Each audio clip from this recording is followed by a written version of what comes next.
triste se oye la lluvia en los techos de cartón. Qué triste vive mi gente en las casas de cartón. Viene bajando el obrero, casi arrastrando los pasos por el peso. En ese pueblo soterrado viven los invisibles, las olvidadas.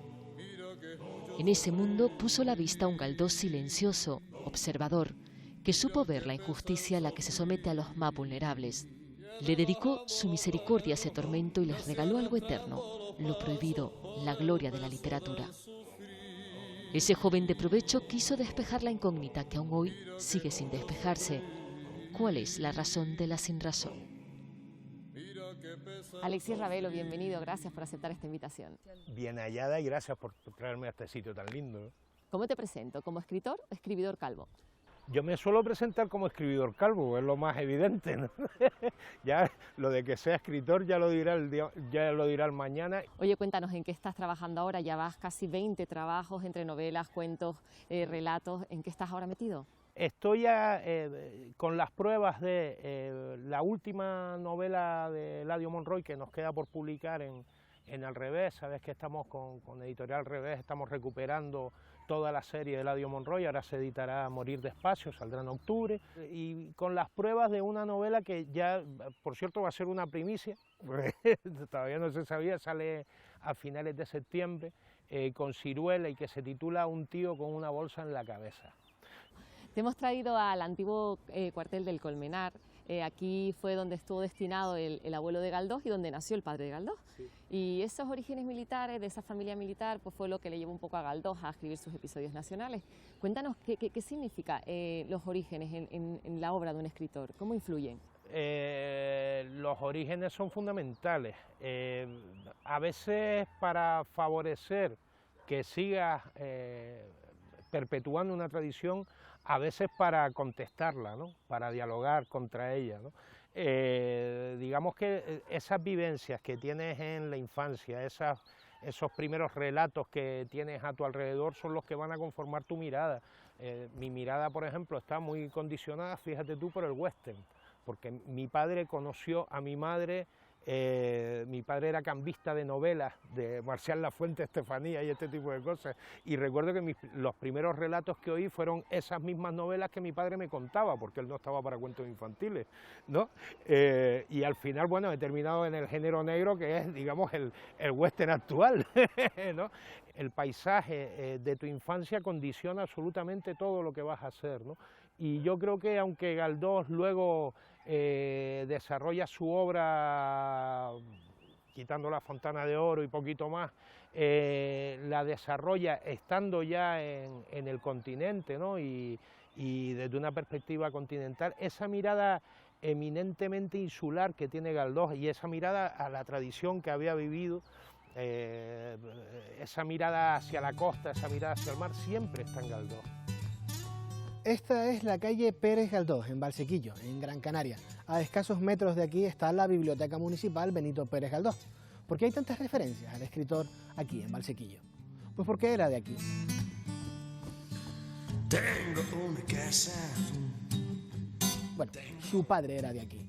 Él nació y pasó casi toda su infancia en Las Palmas de Gran Canaria. Concretamente aquí, en la calle Cano de Las Palmas de Gran Canaria, en esta casa, que actualmente es su casa museo, y en aquella época era su casa familiar. La ciudad.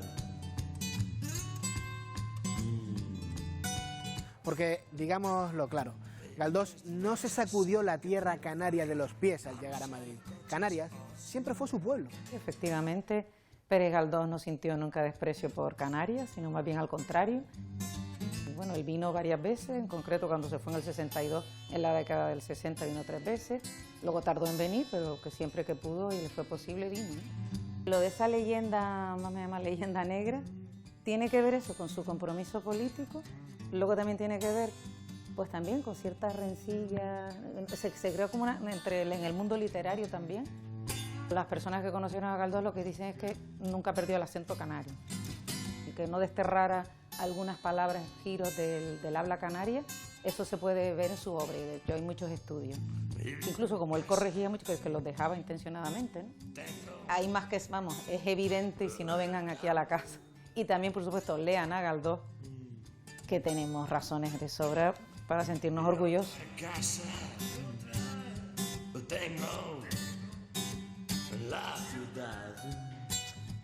De Galdós se habla mucho acerca del léxico, ¿no? De cómo pues, se convierte en un laísta, cómo tiene muchos leísmos también, cómo habla con el habla peninsular, ¿no? Pero siempre nos olvidamos de una cosa: la socarronería, el sentido del humor esencial que tiene Galdós es un humor eminentemente canario, ¿no? Eso está educado en una mirada que tiene de niño, no se educa después.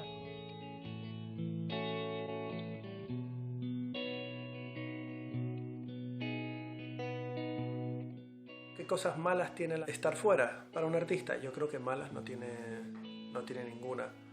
Cosas buenas: cambiar el contexto. Cambiar el contexto es una manera fantástica de salir de tus propios parámetros y de tus propias zonas de confort. Y la sensación de ser un auténtico don nadie en una ciudad grande como Berlín es una cura fantástica para el ego. Todos los artistas de las islas crecimos en medio de una isla de espectáculo volcada al turismo y a los servicios. En mi caso fue una de las tesis con las que trabajé durante muchos años. Y el segundo trabajo en el que me inscribo ahora tiene que ver con un contexto no tan isleño, sino sí más internacional. Eres como el cristal. Pues decidimos irnos a Madrid, yo creo que al principio un poco como todo el mundo. Fuimos a estudiar y ya nos quedamos por allí trabajando y tocando. Y es verdad que Madrid es un sitio en el que hay mucha música, estás en el centro de la península, entonces es mucho más fácil poder ir a los sitios desde allí. Así que Madrid es nuestra segunda casa prácticamente ya.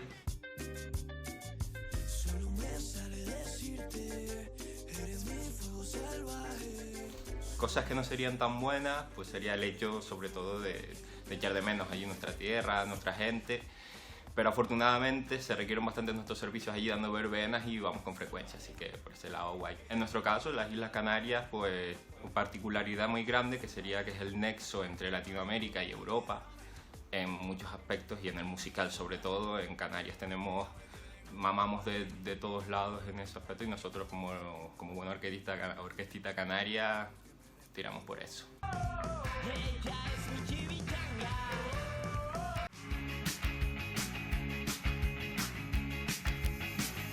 Hola, ¿qué tal, queridísimos y queridísimas? Soy Yana Espinosa de Papaya. Ahora Canarias va muy bien en cultura, pero en aquel entonces yo ahora tengo 30 años y en aquel entonces tenía 17 años.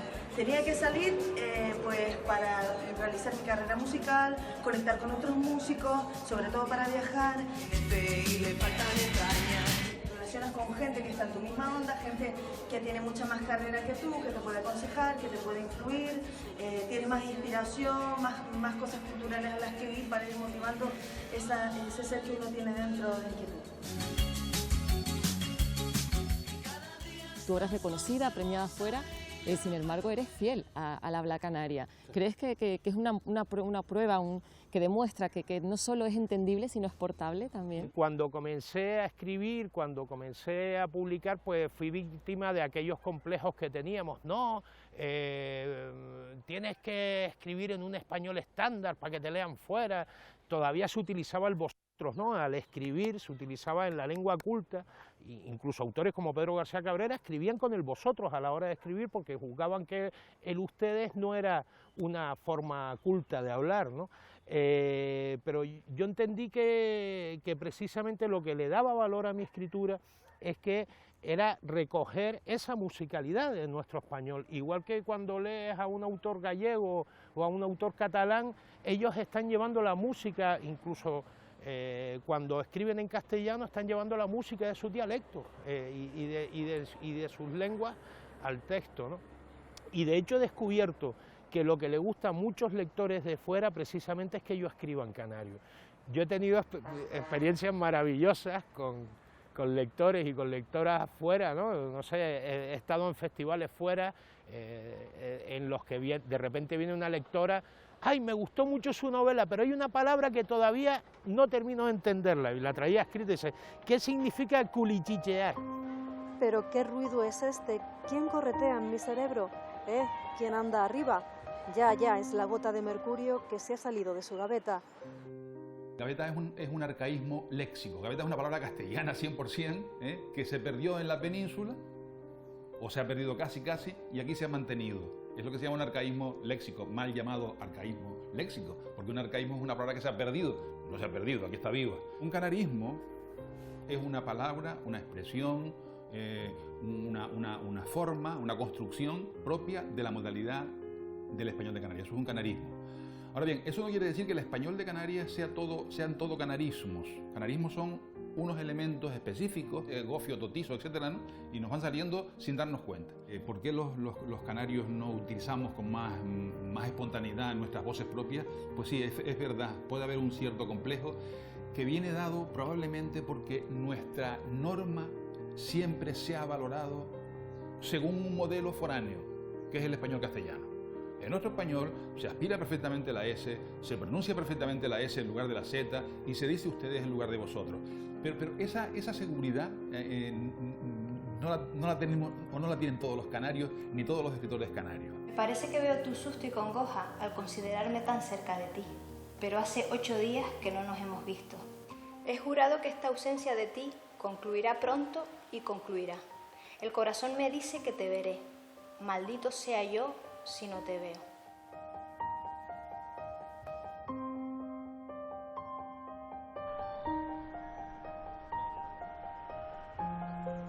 Luego está la otra parte que es el realismo lingüístico también, que a veces se tachó también un poco a Galdós de a lo mejor vulgar para la época, por ser coloquial, por ser cercano, ¿no? por escribir para el pueblo. De garbancero le llegaron a llamar, ¿no? Un amigo, entre comillas. Ya habría querido ese amigo a que le salieran los garbanzos como le salían a Galdós. ¿Por qué a Galdós le llamaban garbancero? La culpa es de Ramón María del Valle Inclán. En su inmortal y, sinceramente, un poco incomprensible Luces de Bohemia, hizo que Dorio de Gadex, un personaje inspirado en el escritor real Dorio de Gadex, se refiriera a Galdós como Benito el Garbancero. Y la cosa es que Valle Inclán y Galdós fueron muy amigos hasta que dejaron de serlo. 1898. Ramón María del Valle Inclán, que cuando nació y antes de ser artista se llamaba Ramón José Valle Peña, le escribía una carta pidiendo un favor al que entonces no llamaba garbancero, sino maestro. Señor don Benito Pérez Galdós, mi querido amigo y maestro, desde hace mucho tiempo acaricio la idea de dedicarme al teatro, como actor, para lo cual he estudiado un poco y creo tener algunas disposiciones. Necesito el apoyo de una gran autoridad, y ruego a usted que me preste el suyo. Le saluda con afectuoso respeto su admirador y su amigo Ramón del Valle Inclán. 1912. Valle Inclán, con la ayuda de Galdós y otros, ya es alguien importante en la escena teatral y quiere estrenar su más reciente obra, El Embrujado, en el Teatro Español. El director artístico del Español era su querido amigo y maestro Galdós, así que no dudó en mandarle una carta con una nueva petición. Con muchas palabras venía a decir: Benito, mira a ver lo mío. Y luego otra carta que decía: Benito, de lo mío hay algo. Y otra que decía: Benito, lo mío al final ¿qué? Hasta que Benito contestó: Ramón, que no nos gusta. Valle olvidó los favores concedidos y nunca el denegado. Guardó rencor toda la vida a su ya no tan querido amigo, al que no volvió a llamar maestro. Pero tampoco garbancero, al menos a la cara. Cuando escribió Luces de Bohemia, Galdós ya llevaba tiempo fuera del escenario. El que escribe novela debe escribir para el pueblo. La novela es un género eminentemente popular. Quien escribe novela escribe un texto que sabe que debería poder leerlo un rey y un mendigo. No se es mejor escritor por emplear palabras más rebuscadas. Galdós era un genio en ese sentido, además tenía un oído prodigioso. Salía a la calle, escuchaba a sus conciudadanos, ¿no?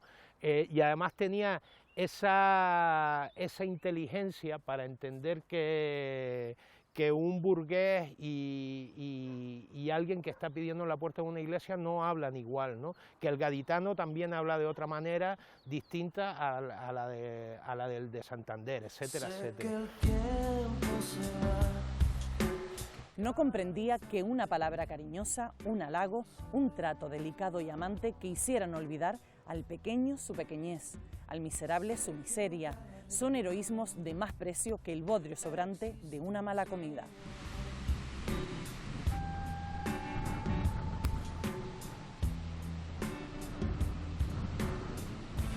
Lograr hacer poesía, porque la novela al final es poesía, es literatura, ¿no?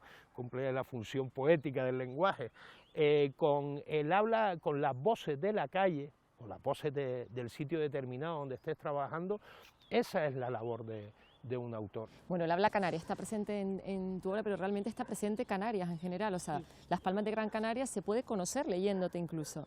Y luego está tu última obra, La ceguera del cangrejo, el Lanzarote. ¿Qué importancia tiene eso, los escenarios, los viajes para un escritor en su obra?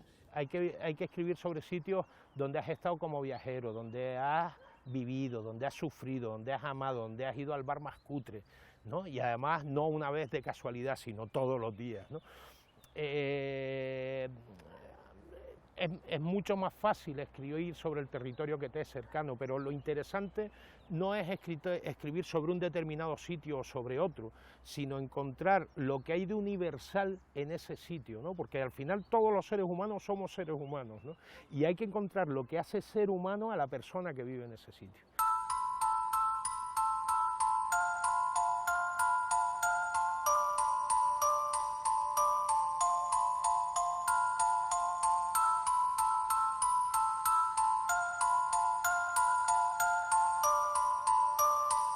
Fue un empeño personal puro y duro, ¿no? Estaba dando clases, mis alumnos estaban leyéndose Marianela, cogí un ejemplar del colegio para echarle un vistazo por encima.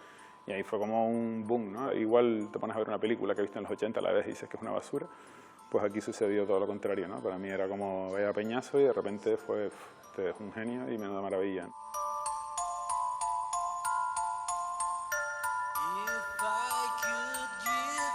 Hay una máxima que yo con la que no estoy de acuerdo, que es donde hay un cómic, mañana hay un libro. Yo creo que donde hay un cómic, mañana puede haber un cómic y un libro también, o sea, pero sí que hay un problema de lectura. O sea, los pibes no están leyendo. Leen, porque lo que están leyendo en realidad son estados de WhatsApp, de Instagram y demás, y al final están leyendo. Pero claro, el problema es la calidad de lo que están leyendo, ¿no? Es peligroso que la gente no lea. Y el resultado yo creo que se está viendo ahora, ¿no? Que salen por la tarde a aplaudir a los sanitarios y luego van a votar y te votan a los que llevan 10 años recortando en sanidad, ¿no? Galdós ayuda a reflexionar y ayuda a pensar. Y coges cualquier novela de Galdós y te está describiendo, aparte de la condición humana, que eso lleva intrínseco, te está describiendo una sociedad que es exactamente igual. O sea, hoy tenemos otros medios, pero los problemas son exactamente los mismos. Cuando escribí sobre Lanzarote, igual que cuando escribí sobre La Palma, ¿no? Con los milagros prohibidos, pues la labor fue bastante más lenta, porque tienes que ir al sitio, tienes que entenderlo también, ¿no? Tienes que sufrirlo, disfrutarlo por supuesto, porque son dos islas muy disfrutables, ¿no? Pero fíjate, si las ves desde fuera, La Palma y Lanzarote son dos paraísos. Pero yo no escribo sobre sueños, yo escribo sobre pesadillas, ¿no? Entonces hay que ir a los sitios y mamarlos, ¿no? Intentar encontrar la esencia de esos sitios, ver lo que los hace peculiares y lo que tienen de universales dentro de esa peculiaridad, ¿no? Alex, si tú decidiste quedarte aquí, quedarte en tu tierra, desarrollar tu carrera aquí, ¿dirías que es un buen destino Canarias para la creación literaria? El mejor. Para mí es el mejor. O sea, a ver, es un punto central entre 3 continentes y que encima tiene influencias también de Asia. ¿No? Puedes conocer a gente de todas las partes del mundo, tienes continentes en miniatura maravillosos, tienes paisajes únicos. Y además, al mismo tiempo que estás inmerso en todos los fenómenos globales como lo estarías en cualquier lado, tienes una cierta distancia para verlo de una manera distinta. ¿no? Canarias para mí es el sitio ideal para escribir, ¿no? Tienes el necesario aislamiento y toda la posible comunicación que debas tener. Por eso no solo escritores de aquí hemos decidido quedarnos aquí, sino que otros escritores de fuera han terminado viniendo a vivir aquí, ¿no? Benito Pérez Galdós va a Madrid, ¿no? Y yo de Madrid a Canarias. Lo que pasa es que, claro, Benito es muy grande y yo soy muy pequeña. Antonia Molinero, tras vivir y estudiar en Madrid, decide viajar hasta Tenerife para crear la escuela literaria, un viaje que inspira tanto su forma de escribir como la de impartir sus cursos. Siempre he pensado que en Canarias se escribe muy bien, hay grandes poetas en las Islas Canarias, esa insularidad, ¿no? Como los ingleses, hay los irlandeses, hay algo, esa insularidad hace que te encierres en ti. Talento que llega a la escuela de todas las partes, como es el caso de Rosalba, oncóloga que vive en California, en Estados Unidos, pero que tras retirarse decide dar rienda suelta a su pasión, la escritura. Nieta de Luis Rodríguez Figueroa, asegura que recuerda las historias que su abuelo le contaba de Benito Pérez Galdós. Meseta árida, en la cual no crecen más que cardos y aliagas. Creo que nuestra afición a todo lo que es arte, literatura, pintura, vino de estas historias que oíamos desde pequeños. Que el estar aquí me ha inspirado mucho más, porque además, aunque estaba muy oxidada con el lenguaje, pero poco a poco lo he vuelto a revivir, y es mi lengua materna, y entonces eso ha sido fantástico. Porque finalmente, y como decía José Ortega y Gasset, yo soy yo y mis circunstancias. Luego, por mucho que la musa guíe la pluma hacia el interior del alma, el reflejo de la sociedad permanece. Le habría dado tantos abrazos a Antía, me habría reído tanto con y de Adrián. Habría sido más valiente con esa chica que me quita el sueño. Galdós se ve estupendamente, o sea, Galdós fue un escritor que reflejó su época con una realidad increíble. Oye, que si alguien quiere hablar de otra, la literatura es libertad. Creo que ese es el legado que tenemos que dejar, ¿no? Un legado que perdurará y que debe ser defendido por todas las generaciones. ¿Y quiénes son tus referentes literarios? Depende de lo que vaya a ser. Por ejemplo, cuando escribo novela negra, tengo una costumbre, y es, mientras estoy escribiendo un texto que sea de novela negra, suelo releer a Juan Carlos Onetti por el estilo, porque su estilo es muy literario, muy rico, muy interesante, ¿no? Y muy poco complaciente con el lector al mismo tiempo. Y fíjate que suelo pillar otra vez a Galdós, ¿no? Sobre todo sus novelas realistas, ¿no? Me gusta mucho cómo trabaja los diálogos, cómo va montando situaciones, ¿no? Es un autor que tiene mucho que enseñar, ¿no? Mucho más allá de lo que pudiera parecer, y curiosamente en contra de lo que opinan muchos galdosianos, ¿no? Que a veces con Galdós nos pasa como con Cervantes, ¿no? Si uno se acercara al Quijote y leyera el Quijote como lo que es una novela humorística maravillosa, en primera instancia, ¿sabes?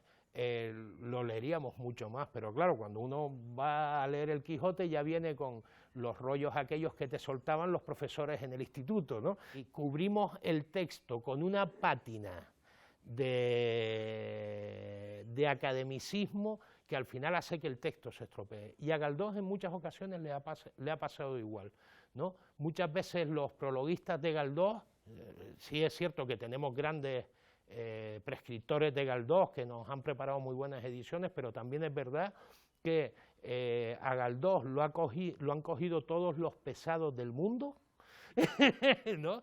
Y lo han convertido en algo que puede llegar a ser, que puede llegar hasta darte miedo a acercarte a un libro de Galdós, cuando en realidad cualquier novela de Galdós tú la coges, la abres, te pones a leerla y te lo pasas pipa.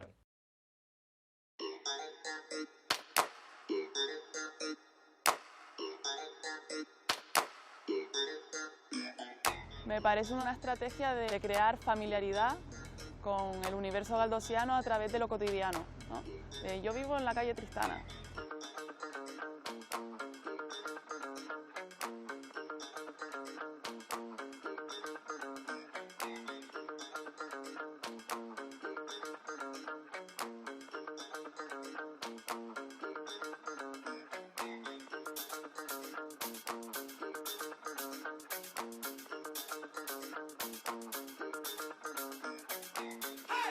elegí esta porque me pareció como la más, con ese tono más de rebeldía. También tenía una carga visual muy importante como para representarlo en un mural. Y era el punto de transformación de Tristana, era clave en la novela. Me hacían muchas preguntas, ellos sacaban a veces sus propias conclusiones y otras veces les hablaba sobre el fragmento que estaba representando yo en el mural.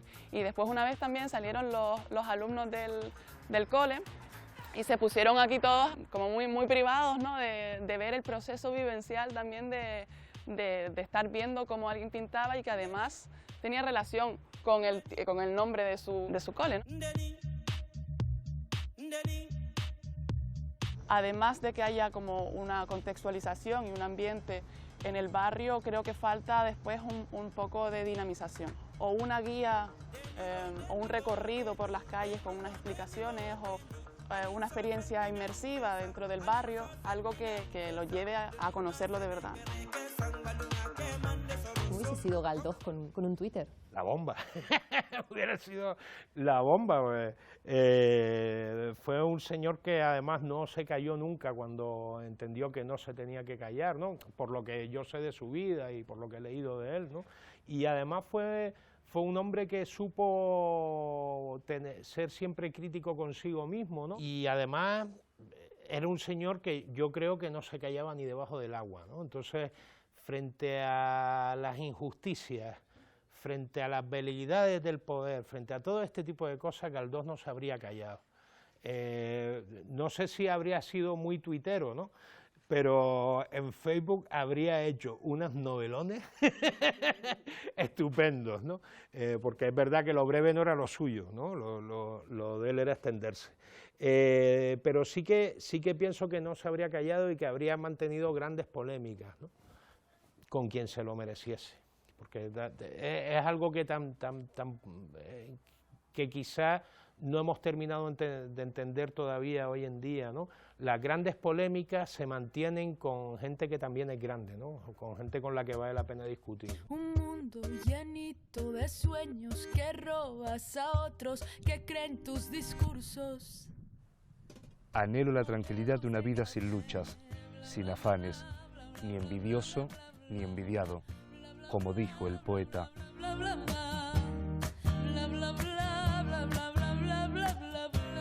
Bueno, tú tampoco te callas, en eso se te parece bastante. De hecho, has dicho alguna vez que, bueno, que lo que buscas en el lector es, primero, interés, segundo, diversión y, por último, incomodidad. Y creo que los grandes textos lo que hacen es eso, en el fondo, ¿no? Son textos que te pueden hacer reír, te pueden hacer llorar, te pueden hacer sentir todas esas emociones que siente cualquier tipo de público ante un espectáculo estético, ¿no?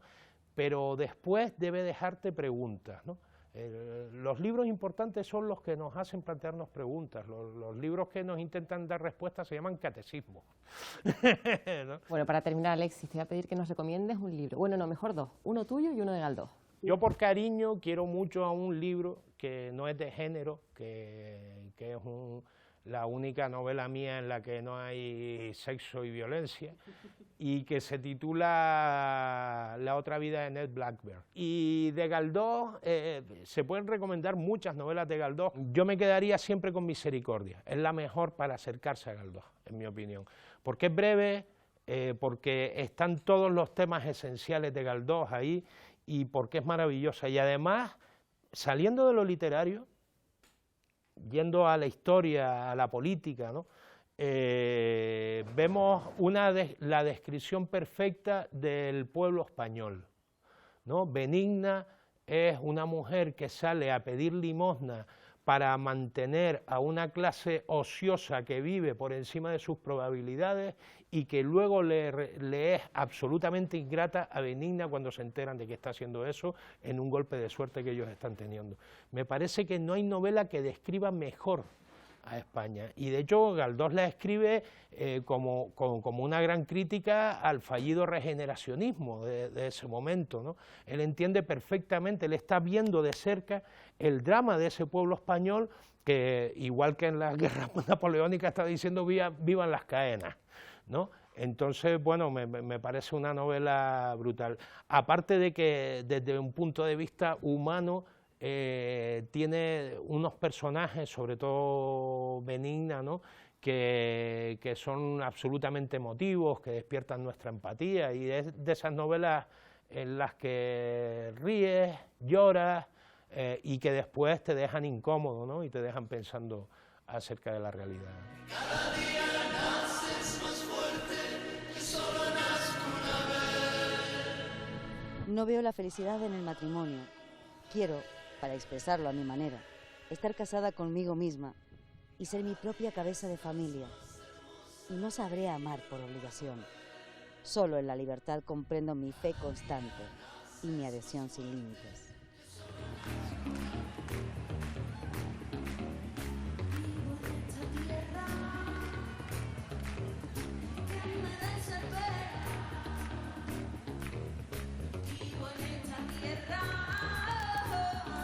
Galdós era un hombre muy observador, muy curioso, muy interesado por la gente sencilla. Le encantaba ir por los barrios y en Madrid le encantaba subirse a los vagones de tercera para hablar con la gente. Niña, una limosnita, caridad, por amor de Dios. No le gustaba el llamarlo caridad, sino más bien justicia social. Incómodo fue para la época política, que él nunca se cayó lo que pensaba. Fue su entierro, fíjate, que políticamente no se atendió demasiado. Sin embargo, el pueblo, desde que se enteró, llenó las calles.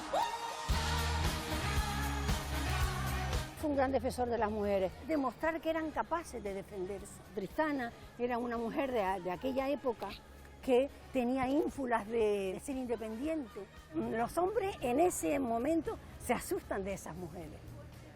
Pasaba antes y pasaba hoy. Todas se enamoraban de él, pero lo sabemos por las cartas, ¿no? Él llega a esa sabiduría contigo y la mujer es como si fuera paralela con él. Y eso debió ser muy atractivo. Se enamoró de doña Emilia Pardo Bazán. Tal vez también lo asustó doña Emilia. Doña Emilia era mucha mujer, estaba muy sintonizado desde el punto de vista literario. Entrar doña Emilia en la academia, y siempre la rechazaban porque una mujer no podía entrar en la academia, él las 2 veces que se discutió, él firmó a favor de que entrara en la academia. Primer capítulo, página 23, dice, ¿que de dónde soy? Pero hombre, si eso lo sabe todo el mundo de Las Palmas. Yo he escrito esa biografía intentando que se entienda mejor a Galdós, que se comprenda mejor al hombre, al escritor, al cronista, al periodista. La biografía termina cuando don Benito cierra los ojos. Termino con una poesía que le dedicó Josefina de la Torre. Hermana, hermana, hermana, ha muerto don Benito. Todos lloraban, todos los míos. Y hasta mi pluma, ahora el escribir, sin ruido, es como si callara. Ya murió don Benito.